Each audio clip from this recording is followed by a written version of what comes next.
शाह अब्दुल अजीज का सपना क्या था?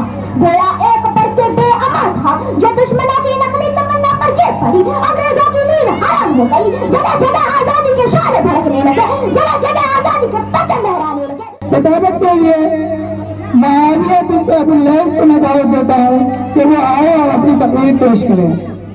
जिन्हें मैं ढूंढता था आसमानों में जमीनों में, वो निकले मेरे ज़ुल्मत खाने दिल के मकीनों में। जला सकती है शमे कुश्ता को मौजे नफसों की, लाही क्या छुपा होता है अहले दिल के सीनों में। न पूछ उन खिरक़पोशों की इरादत हो तो देख उनको, न पूछ उन खिरक़पोशों की इरादत हो तो देख उनको।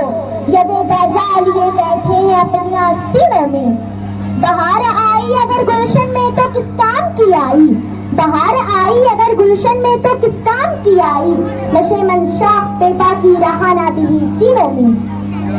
हजरात, इस चमनिस्तान आलम का पत्ता पत्ता और बूटा बूटा इस बात का शाहिद है कि ये तबका उन असहाबे फिक्र नजर और वासाने कल्ब जिगर का तबका है जिन्होंने तारीख के हर नाजुक मोड़ पर इस उम्मत की रहनुमाई और दस्तगीरी फरमाई है।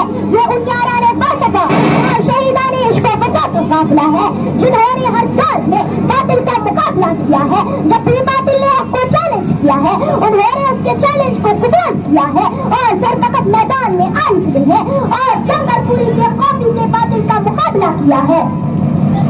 उन्होंने जाने तो दी मगर बातिल को कभी पीठ ना दिखाई। उन्होंने सर तो कटा दिया मगर परचम इस्लाम को सरनगू ना होने दिया। जब जल्लाद तलवार चमकाता हुआ आगे बढ़ा तो उन्होंने मुस्कुराकर नजर से नजर मिलाई और फिर ये कहते हुए मरदाना तलवार के नीचे सर रख दिया। खुशा वक्त मेरी मौत तेरी कूचे में आ जाए, खुशा वक्त कि मेरी मौत तेरी कूचे में आ जाए। यही तो जिंदगी का आखिरी अरमान है साथी। वैसे कि उन्होंने हर महाज पर बातिल का मुकाबला किया और हर तरह से मुकाबला किया। जरूरत पड़ी तो गन चलाई, जरूरत पड़ी तो तलवार चलाई, तलवार फेंकी, कलम उठा लिया, जरूरत पड़ी तो अपनी शाला नवाई दीवारों सरकशों की नाक का काम किया और जब जरूरत पड़ी तो कौम के नन्हे नन्हे नौजवानों की तरबियत और इस्लाह फरमाकर बातिल के लिए दीवारें आहनी और फौलादी लश्कर बना दिया। मोहतरम हज़रात, जब हिंदुस्तान की मुकद्दस सरजमीन पर अंग्रेजों का नापाक साया पड़ा और वो अपनी शातिराना याराना चालों से यहाँ के मालिक बन बैठे, जब बाशिंद लगाने हिंद पर तरह तरह की जुल्म सितम के पहाड़ तोड़े जाने लगे, जब हिंदुस्तानियों को गुलाम बनाया जाने लगा, जब हिंदुस्तानियों का खून उनके पसीनों से भी आज़ा होने लगा, तो ऐसे नाजुक वक्त में सबसे पहले जिस शख्स ने अलम बगावत बुलंद किया वो मोहसिन कबीर, इमाम जलील, रईसुल औलिया, फखरे चमन, महरम फर, नाजिश वतन, शाह अब्दुल अजीज इब्न वलीउल्लाह मुहद्दिस दहलवी है। ये वही मर्द मुजाहिद दरवेश खुदा है जिसने वक्त से बहुत पहले मुसलमानों के नज़्बुलैन का ऐलान फरमा दिया था, जहाँ तक पहुँचने के लिए दूसरों का भी बरसा बरस इंतजार करना था। शाह अब्दुल अजीज का सपना क्या था?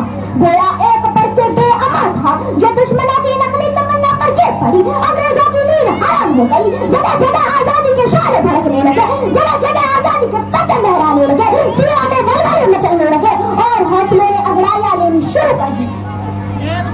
मसला दे दर से बर्बाद कर कुरान और हदीस के दर्द देने वाले उलमाए किराम खानकाहों में बैठकर अपने पूरे जिगर से शमे इस्लाम रोशन करने वाले मशाइख इज़ाम अपने मदरसे और खानकाहों को छोड़कर मैदान में आ गए और कौमियों के खिलाफ महाज बढ़ाकर मंजिल की जानिब बेसरत सामान के आलम में निकल पड़े।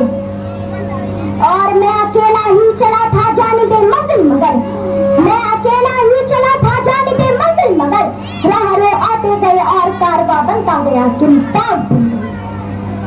हजरात, ये कारवा तवील मुसाफिर तय करते हुए किस तरह मंजिले मकसूद तक पहुंचा, ये एक लंबी दास्तान है। इस दास्तान में उमंगे भी है और महरूमियां भी, अज़्मामल का जोश खरोश भी है और शिकस्त खुलगी और बेचारगी की अफसरदगी भी, जिन्हें शौक की आशिकता दिल भी है और गर्दिश दौरा की कजराई भी।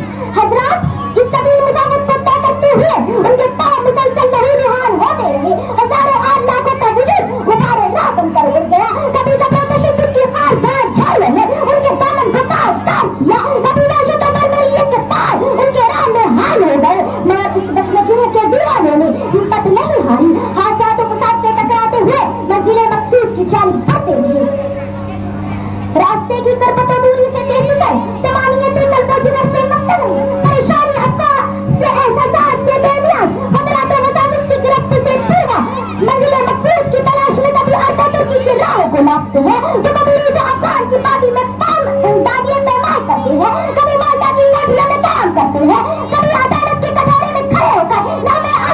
جاتے ہیں، کبھی پانی کے پتوں کو چوک کر منزل کا نشان پوچھتے ہیں، کبھی ریوالور کی لبلیبی پر انگلی رکھ دیتے ہیں کہ شاید گولیوں کی سنسناہٹ ہی منزل کا پتہ بتا سکے. اڑنے کے ان بیماروں نے ہر رات منزل تک پہنچنے کی کوشش کی اور پہنچ کر ہی دم لیا. تاریخ ہند ہم سے کیسی ہے؟ اس بج میں جلوس کے دیوار نے ہر راہ سے پہنچے محفل تک، بےتابی ان کی آگ بھی صحراؤں سے لے کر ساحل تک، ہاتھ سنگ گرا پہ لکھتے تھے وہ اپنے دل نادا کا حال. شاید کے تلاش مقتل میں کوئی پہنچے پتھر قاتل تک. وما علینا الا البلاغ.